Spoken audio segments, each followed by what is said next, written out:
She built her legend in mirrors, and on November 22, 1980, Mae West died staring into them. The ornate bedroom in her Hollywood apartment is a temple to vanity, where every surface reflects the same carefully constructed image that had both created and consumed her. At 87, she lies in her elaborate bed, platinum wig perfectly positioned, crimson lips painted with the precision of a master artist, surrounded by 1,000 reflections of Mae West. But where is Mary Jane? This isn't just any death. This is the final performance of America's first sex symbol. The woman who had once saved Hollywood from bankruptcy with nothing but wit, curves, and an absolute refusal to apologize for being herself. But as the news spreads across the entertainment industry, a haunting question emerges from the glittering facade. When did the legend become a prison? The official cause of death. Natural causes. But those who knew the real Mae West, if anyone still remembered her, understood that she had been dying a different kind of death for decades. The woman who had invented modern sex appeal had become trapped by her own creation, unable to exist outside the mythology she had built around herself. Yet as the news of her death spread across Hollywood, a troubling question emerged from behind the glittering facade. How had the woman who once commanded the highest salary in Hollywood ended up spending her final decades in relative obscurity, clinging to an image that had both made and imprisoned her? The official cause of death was listed as natural causes, but those who knew Mae West understood that she had been dying a different kind of death for years. The slow suffocation of a revolutionary spirit trapped in an industry that had moved beyond her. The woman who had invented modern sex appeal had become a relic of her own creation. Friends spoke of her final years with a mixture of admiration and sadness.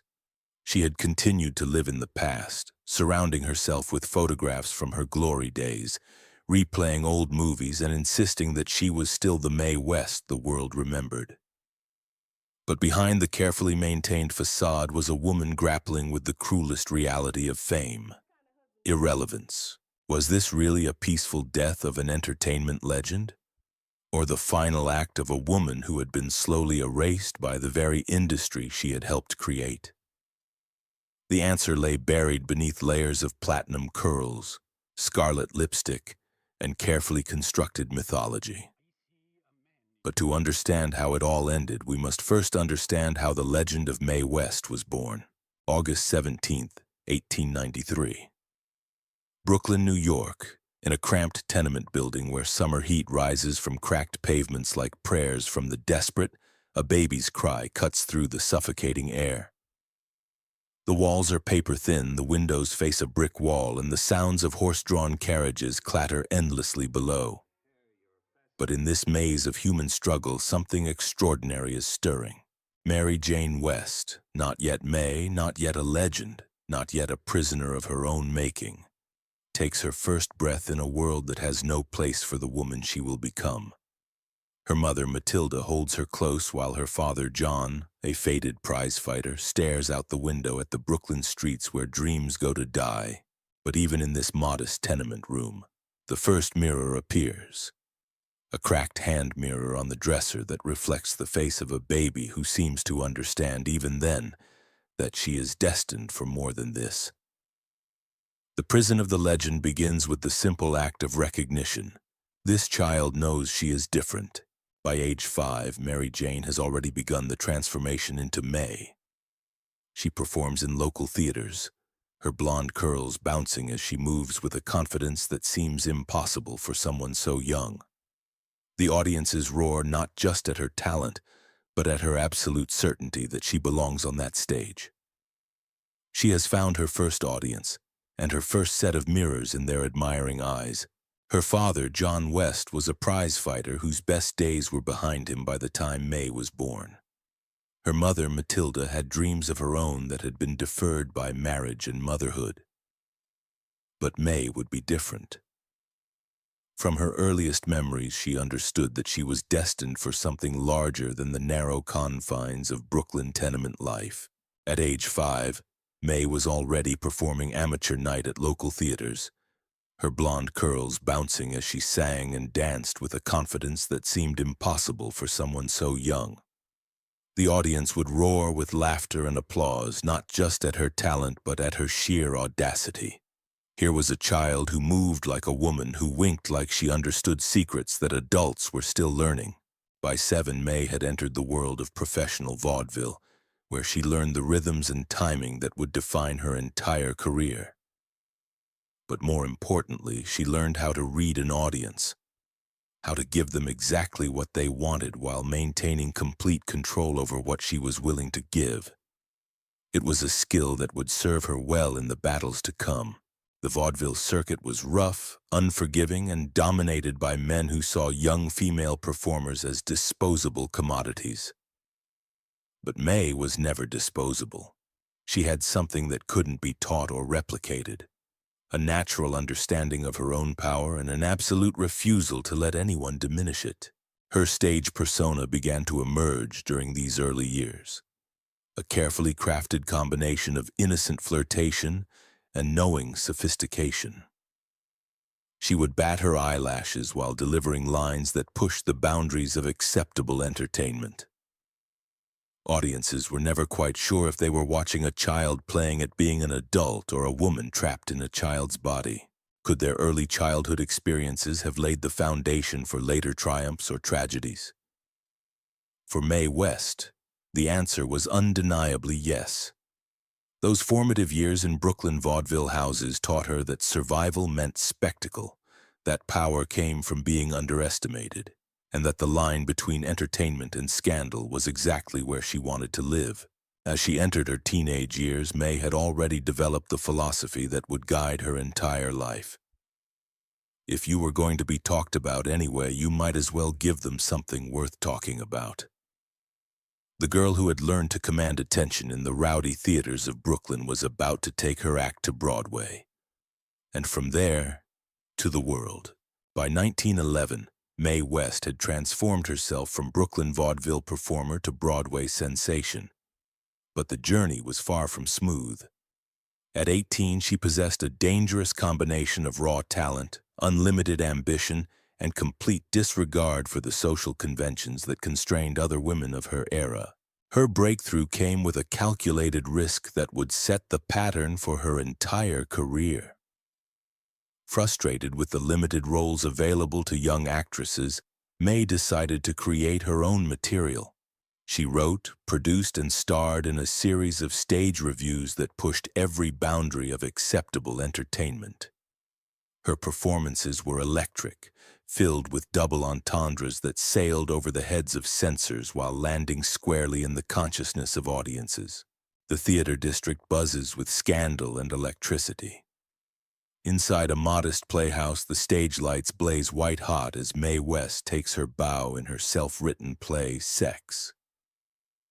The audience is on its feet, some cheering, others hissing, all of them unable to look away from the woman who has just redefined what it means to be female on an American stage.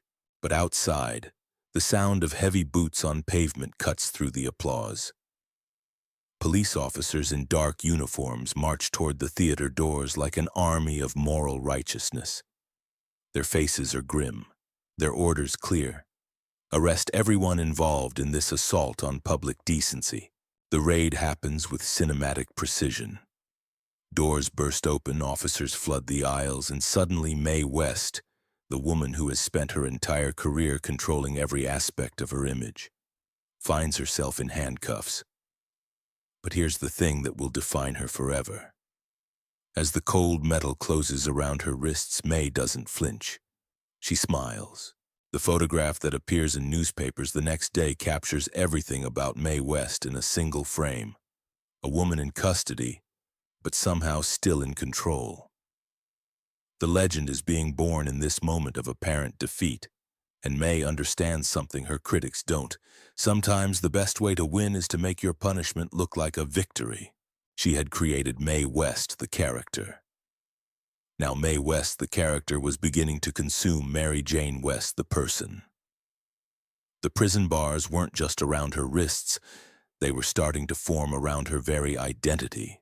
Her trial became a media sensation that revealed the deep hypocrisies of American society. While prosecutors argued that her play was pornographic and dangerous, Mae's defense centered on the simple question, why should women be ashamed of their sexuality while men were celebrated for theirs? The judge sentenced her to 10 days on Welfare Island, making her a martyr for the cause of artistic freedom. But Mae understood something that her critics didn't. The scandal had made her more famous than any conventional success could have achieved. When she was released from prison, she was no longer just another Broadway actress. She was Mae West, the woman who had gone to jail for the right to be herself. The prison experience transformed her in unexpected ways. Surrounded by women whose lives had been destroyed by the same social hypocrisies she was fighting, Mae developed a deeper understanding of the stakes involved in her rebellion. She wasn't just challenging moral conventions for the sake of controversy. She was fighting for the right of all women to define themselves on their own terms. Her return to Broadway was triumphant. Audiences who had been merely curious before were now devoted fans who saw her as a champion of freedom and authenticity. Mae had learned one of the most important lessons of her career. Sometimes you had to be willing to lose everything to gain the right to be yourself. Was the success they achieved truly worth all the pain they endured? For Mae, the answer was always yes.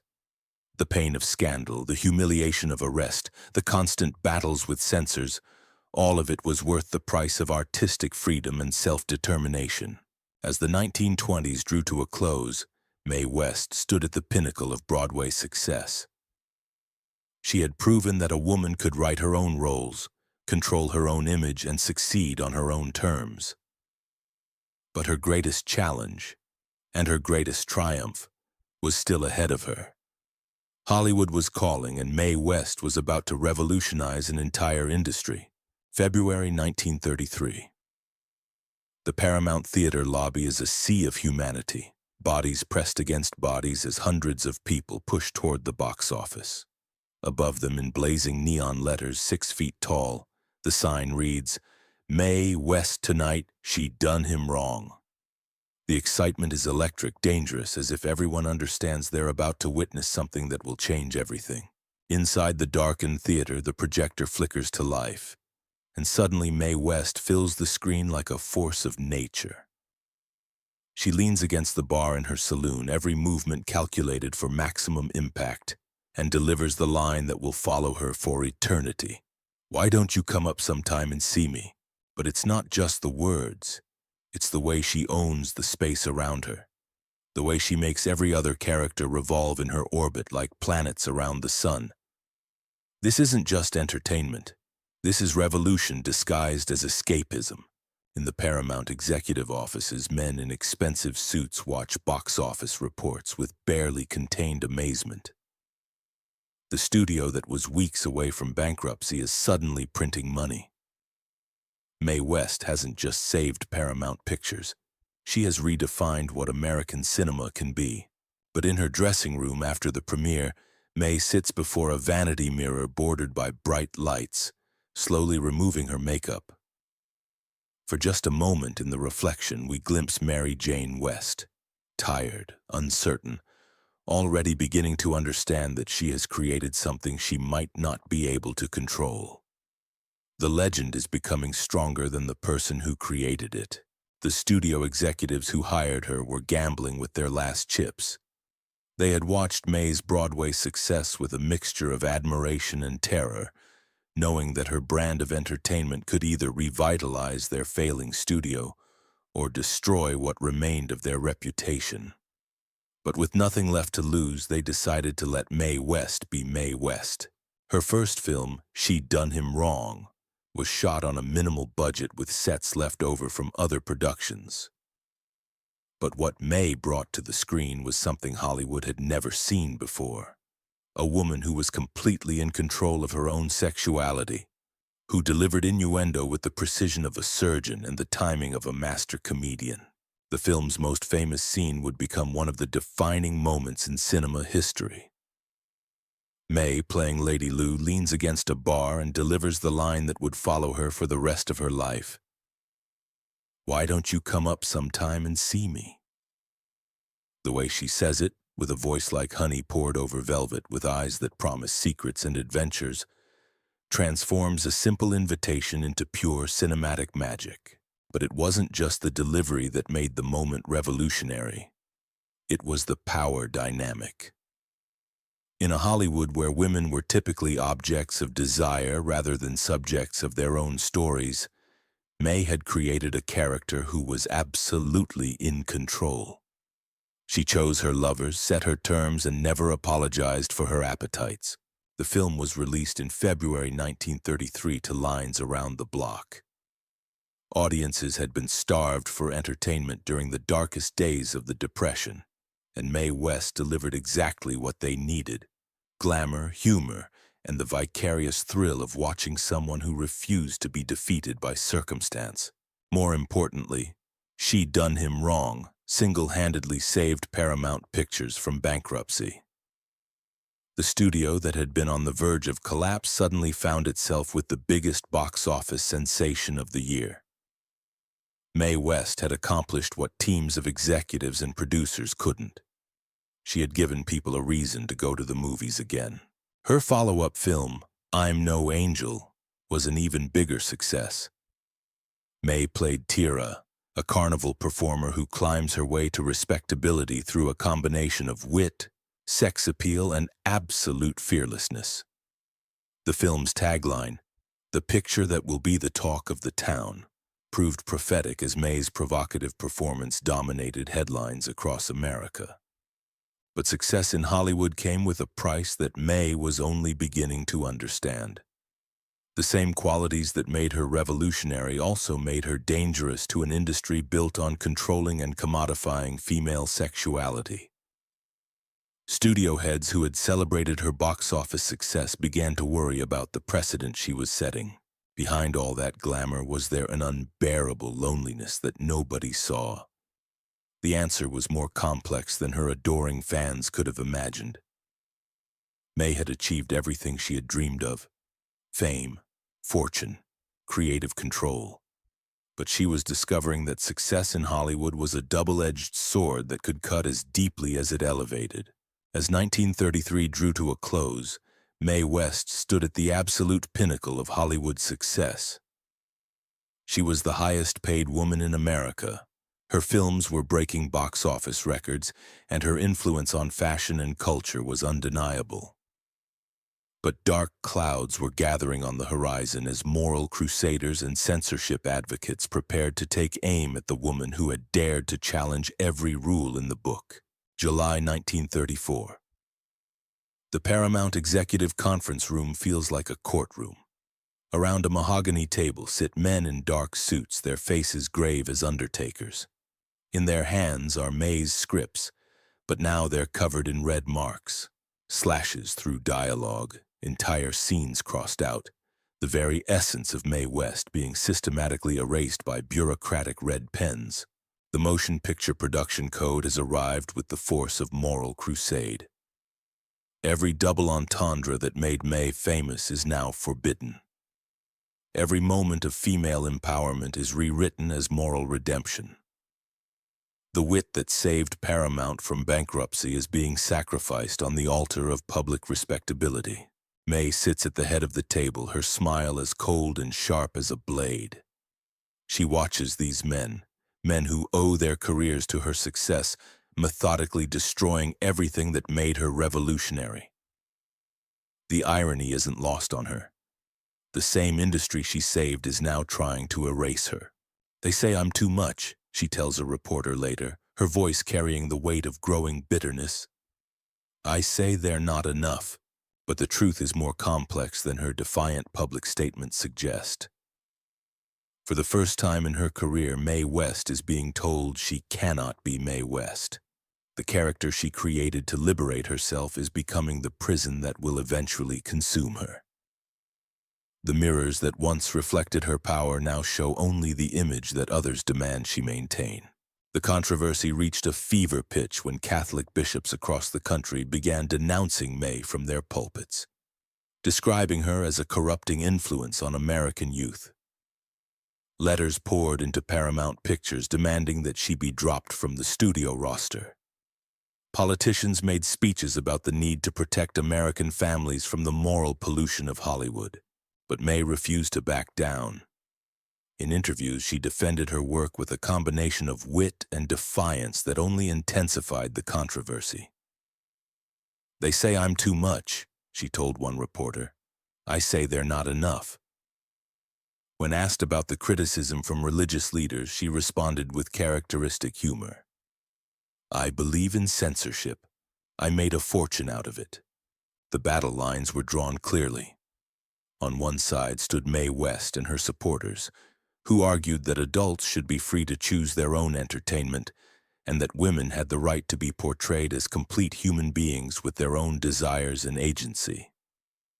On the other side were the forces of traditional morality, who saw Mae's frank treatment of sexuality as a threat to the very fabric of American society. The conflict came to a head with the strict enforcement of the production code in July 1934. Suddenly, the scripts that had made Mae famous were no longer acceptable. Her trademark double entendres were censored out of existence. Her characters were forced to be punished for their independence. The very qualities that had made her revolutionary were systematically stripped away. Mae fought back with every weapon at her disposal.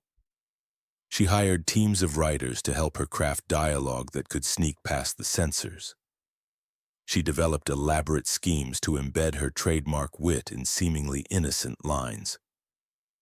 But it was an exhausting battle against an enemy that seemed determined to erase her very essence. The impact on her work was immediate and devastating. Her 1935 film Goin' to Town was so heavily censored that Mae herself barely recognized the final product. Lines that had taken her hours to perfect were cut or altered beyond recognition. Scenes that showcased her character's strength and independence were rewritten to emphasize moral redemption instead. The irony was not lost on Mae or her supporters. The same industry that had been saved by her box office success was now trying to destroy the very qualities that had made that success possible. It was a betrayal that cut deeper than any personal attack could have. But perhaps the cruelest aspect of the censorship campaign was how it affected Mae's relationship with her audience. Fans who had flocked to her earlier films began to stay away as her later pictures became increasingly sanitized and generic. The magic that had made Mae West a sensation was being systematically eliminated by bureaucrats who had never created anything themselves. Mae's health began to suffer under the constant stress of fighting censorship while trying to maintain her career. Friends noticed that she was drinking more, sleeping less, and showing signs of the paranoia that often accompanies creative people under siege. The woman who had once approached every challenge with confidence was beginning to doubt her ability to survive in the new Hollywood. Did this tragic event mark their downfall? Or was it simply the tipping point of deeper problems? For Mae, the enforcement of the production code represented both a personal defeat and a broader cultural tragedy. The America that had embraced her rebellious spirit was retreating into conformity, and she was being asked to retreat with it. As the 1930s progressed, Mae West found herself caught between two impossible choices: compromise her artistic integrity to maintain her career, or hold true to her vision while watching that career slowly slip away. The woman who had once saved Hollywood from bankruptcy was now learning that the industry she had rescued had no loyalty to the people who had made its success possible. The late 1930s and 1940s found Mae West in an increasingly impossible position. The woman who had once commanded the highest salary in Hollywood was watching her career slowly suffocate under the weight of censorship and changing cultural attitudes. The very industry she had saved from bankruptcy during the Depression was now treating her like an embarrassment from a more permissive past. Her films were becoming exercises in creative futility. Every script had to be approved by censors who seemed determined to remove any trace of the wit and sexuality that had made Mae famous. What remained was often a pale shadow of her former work. Movies that featured Mae West's image but none of her revolutionary spirit. The psychological toll was enormous.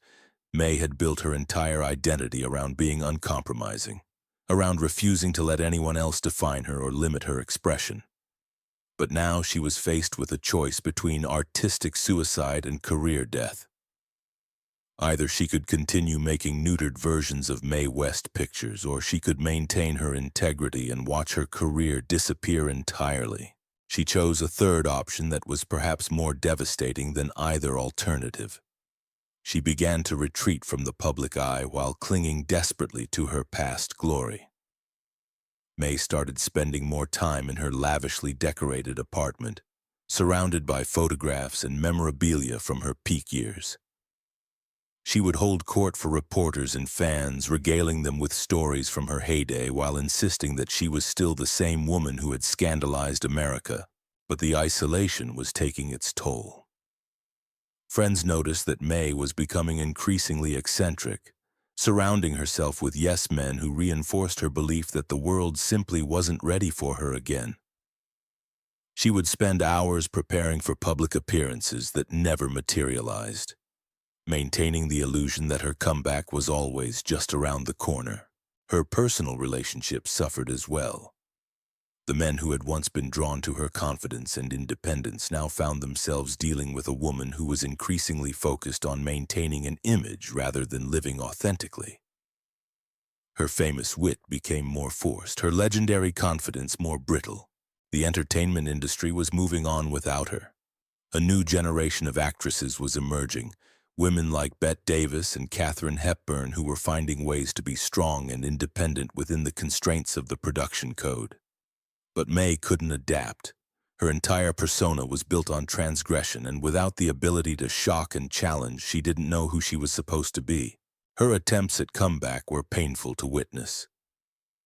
Television appearances in the 1950s and 1960s showed a woman desperately trying to recreate magic that belonged to a different era. The double entendres that had once seemed revolutionary now felt dated and forced. The sexuality that had once been empowering now seemed like a costume she couldn't take off. Mae's relationship with her own legacy became increasingly complicated. She was simultaneously proud of what she had accomplished and frustrated by being trapped in a persona that no longer fit the world around her. The woman who had once been ahead of her time was now behind it, but she couldn't figure out how to catch up without losing herself entirely. The financial pressures were mounting as well. The lavish lifestyle that Mae had maintained during her peak years was becoming increasingly difficult to sustain on her diminished income. But she couldn't bring herself to scale back the luxury that had become so integral to her identity as Mae West. Her health was deteriorating under the stress of maintaining an image that required enormous energy to sustain. The platinum blonde hair, the perfectly applied makeup, the elaborate costumes, all of it demanded a level of physical and emotional maintenance that was becoming increasingly difficult as she aged. Can anyone ever truly escape from the shadow of their darkest moments? For Mae, the answer was becoming increasingly clear. She was trapped not just by external circumstances, but by her own inability to imagine herself as anything other than the Mae West of legend. The woman who had once revolutionized entertainment had become a prisoner of her own success. As the 1960s dawned, Mae West was faced with the realization that she had become something she had never wanted to be. A relic of a bygone era, celebrated for her past contributions but no longer relevant to contemporary culture. The question that haunted her final decades was whether she could find a way to evolve while remaining true to the spirit that had made her revolutionary in the first place. The 1960s and 1970s presented Mae West with her final opportunity for reinvention, and her ultimate confrontation with the cruel mathematics of aging in an industry obsessed with youth. At 70, she was no longer the sultry seductress who had saved Paramount Pictures, but she was absolutely unwilling to acknowledge that reality. The 1970s. Mae's Beverly Hills apartment has become a mausoleum of mirrors and memories. Every wall reflects the same image back at her. Mae West at 77, still in platinum curls, still in scarlet lipstick, still performing for an audience of one. She sits in her ornate chair, surrounded by stacks of unopened fan mail dating back decades, reading and rereading letters from admirers who remember when she was the most famous woman in America. Her hands shake slightly as she applies her makeup each morning with the precision of a ritual, transforming herself once again into the legend the world expects. A personal assistant adjusts the wig that has become more real to her than her natural hair. Mae stares into the vanity mirror, one of dozens throughout the apartment, and for just a moment something flickers behind her eyes. Is it Mary Jane West trying to break through the carefully constructed facade? Or is it just the light playing tricks in a room designed to hide the truth? The phone rings occasionally with offers. Television appearances, nostalgia shows, opportunities to dust off the old routines for audiences who remember her glory days. But Mae has become impossibly selective, rejecting anything that doesn't meet her standards for the Mae West brand. In protecting her legend, she has imprisoned herself within it. Was she performing until the end? Or had the performance long ago replaced the person? The mirrors offer no answer, only infinite reflections of a woman who has forgotten where Mae West ends and Mary Jane West begins. Her rare public appearances became exercises in both nostalgia and tragedy. Television variety shows would book her for the novelty factor, allowing audiences to gawk at a living legend while she gamely performed versions of her classic routines.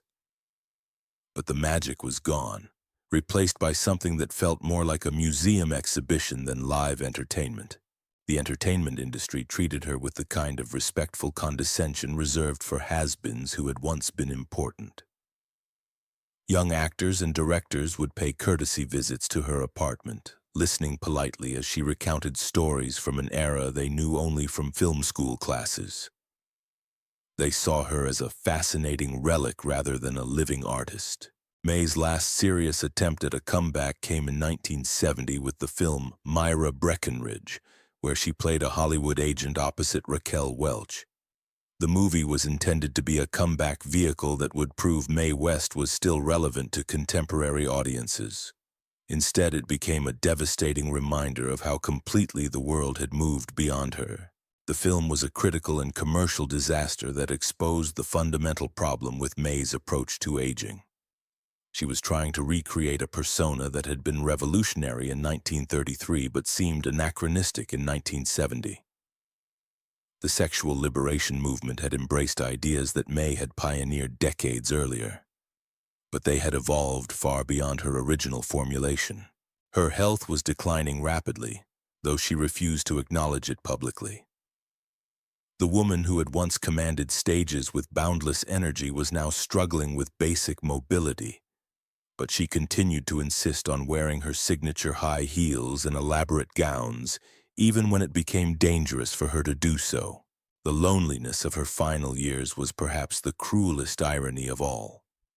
Mae West, who had spent her career celebrating independence and self-determination, found herself increasingly dependent on assistants and handlers who managed every aspect of her daily existence. The woman who had once controlled every aspect of her image was now at the mercy of others. Her apartment became a prison of her own making, where she held court for an ever-dwindling circle of admirers and hangers-on. She would spend entire days recounting her glory days to anyone who would listen, as if the constant retelling could somehow make them real again. The interviews from this period are painful to watch or read.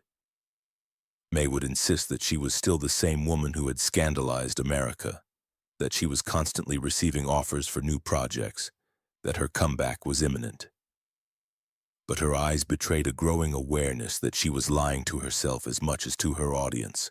Were these final decisions acts of surrender, or courageous acts of self-preservation? The question was complicated by Mae's absolute refusal to acknowledge that she was making any decisions at all. In her mind, she wasn't retreating from the world. The world had simply temporarily lost its appreciation for her particular brand of genius. As the 1970s progressed, Mae's appearances became increasingly rare and increasingly staged. Every photograph was carefully orchestrated to maintain the illusion, every interview scripted to avoid any acknowledgement of her diminished circumstances. She had become the curator of her own legend, responsible for maintaining a myth that was consuming what remained of her authentic self. The tragedy was not that Mae West aged. Aging is the natural course of life. The tragedy was that she had built an identity so dependent on a specific kind of power and sexuality that she couldn't imagine any other way of existing. The woman who had once been revolutionary because she refused to be limited by others' expectations had ultimately limited herself with expectations that were impossible to maintain. November 22, 1980. The ornate bedroom in Mae West's Hollywood apartment is silent except for the steady rhythm of machines and the whispered prayers of nurses. At 87, the woman who had once filled theaters with her laughter is taking her final breaths, surrounded by the mirrors and photographs that had been her companions through decades of self-imposed exile. Her death, when it comes, is as meticulously staged as every other aspect of her later life. The makeup is perfect, the wig precisely positioned, the lighting carefully arranged to create the most flattering possible final image. Even in death, Mae West is performing, though for an audience of one. The news of her passing spreads quickly through Hollywood, generating the kind of respectful obituaries reserved for historical figures rather than contemporary artists. The tributes focus on her pioneering role in challenging sexual taboos and her business acumen in creating her own career opportunities. But they also carry an undertone of relief that a complicated figure from a more complicated time had finally passed into history. The funeral arrangements reveal the extent to which Mae had become disconnected from genuine human relationships. The guest list is surprisingly small, filled more with industry representatives and curiosity seekers than with people who had known her intimately. The woman who had spent her career surrounded by admirers died surrounded largely by professional acquaintances. Her death marked the end of an era in more ways than one. Mae West had been the last surviving link to a time when American entertainment was being revolutionized by individuals rather than corporate committees. Her passing represented the final closing of a chapter that had begun in Brooklyn vaudeville houses and reached its climax in 1930s Hollywood. But the mystery of Mae West's death wasn't medical. It was psychological. How had a woman who had achieved everything she had dreamed of ended up so isolated and diminished? The answer lay in the very qualities that had made her revolutionary. Her refusal to compromise, her insistence on total control, and her inability to imagine herself as anything other than the Mae West of legend. Her estate revealed the full extent of her retreat from reality. Rooms full of unopened fan mail dating back decades, contracts for projects that existed only in her imagination, and elaborate plans for comebacks that would never happen. Mae had spent her final years living in a carefully constructed fantasy that protected her from the harsh realities of aging and irrelevance.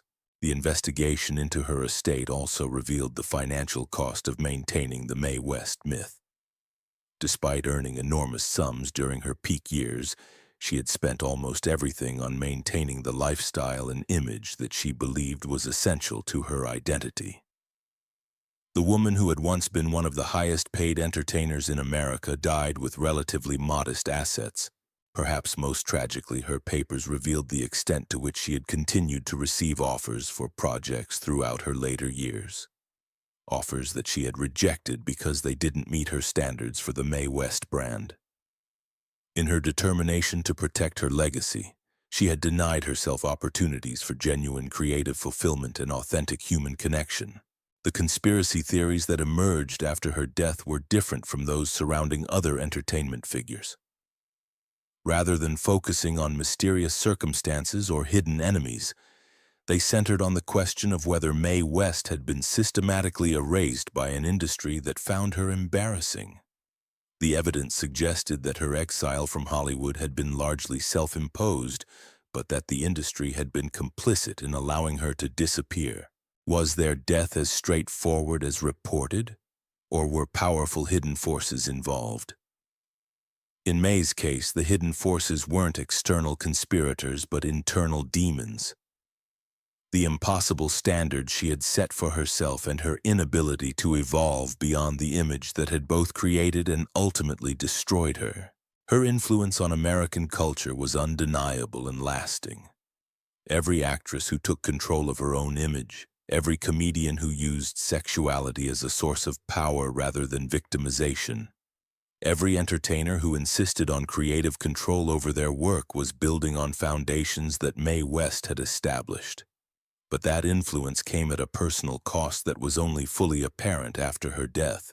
The autopsy of her career revealed a woman who had been ahead of her time in the 1920s and 1930s, but had become trapped in that time as the world moved forward.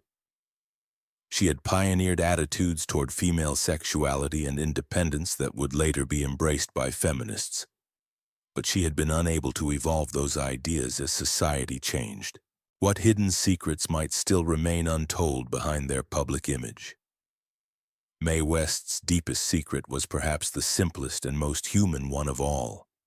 That behind all the bravado and sexuality and wit was a woman who had been desperately afraid of being ordinary, of being forgotten, of being anything less than legendary. She had succeeded in avoiding ordinariness, but the cost had been enormous. The woman who had taught America that it was possible to be unapologetically yourself had ultimately lost sight of who she actually was beneath all the performance and mythology. Mae West had created one of the most enduring characters in entertainment history, but in the process, she had erased Mary Jane West from Brooklyn almost entirely. Her legacy remains complex and contradictory, much like the woman herself. She had broken barriers and challenged conventions that needed to be challenged. She had proven that women could be sexual beings without being victims, that they could control their own careers and destinies. But she had also demonstrated the dangers of becoming so identified with a public persona that authentic selfhood becomes impossible. Today, when contemporary entertainers struggle with issues of image versus authenticity, when female artists fight for creative control, when performers grapple with aging in a youth-obsessed industry, they are confronting challenges that Mae West faced decades earlier. Her story serves as both inspiration and warning, a reminder of what is possible when someone refuses to be limited by others' expectations, and what can be lost when those expectations become a prison of one's own making. The woman who once declared, "When I'm good, I'm very good, but when I'm bad, I'm better," had discovered that being a legend was both the greatest achievement and the heaviest burden imaginable. She had gotten everything she wanted and in the process had lost everything she needed.